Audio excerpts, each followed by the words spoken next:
Konsep ilmu ekonomi. Ilmu ekonomi adalah studi tentang bagaimana manusia menggunakan sumber daya yang terbatas untuk memenuhi kebutuhan dan keinginan yang tak terbatas. Ilmu ekonomi mencakup studi tentang produksi, distribusi, dan konsumsi barang dan jasa. Konsep dasar dalam ilmu ekonomi meliputi 1. Sumber daya terbatas. Sumber daya manusia, alam, dan modal yang tersedia untuk memproduksi barang dan jasa adalah terbatas. Karena itu, manusia harus membuat pilihan yang bijaksana dalam menggunakan sumber daya tersebut. 2. Kebutuhan tak terbatas. Kebutuhan dan keinginan manusia selalu bertambah dari waktu ke waktu, dan tidak ada batas untuk hal tersebut.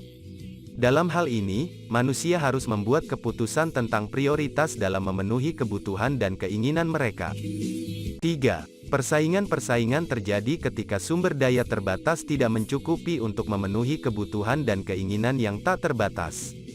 Persaingan dapat terjadi antara individu atau antara negara, dan seringkali mendorong inovasi dan efisiensi.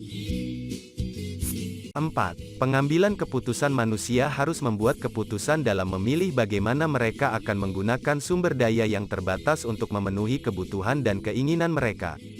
Keputusan ini terkait dengan trade-off antara berbagai pilihan, seperti biaya dan manfaat yang harus dikeluarkan. Ilmu ekonomi melibatkan penggunaan metode kuantitatif dan kualitatif untuk menganalisis masalah ekonomi. Dalam ilmu ekonomi, terdapat dua cabang utama, yaitu mikroekonomi dan makroekonomi. Mikroekonomi membahas perilaku individu dan perusahaan dalam pasar, sedangkan makroekonomi membahas masalah ekonomi secara keseluruhan, termasuk inflasi, pengangguran, pertumbuhan ekonomi, dan kebijakan moneter dan fiskal.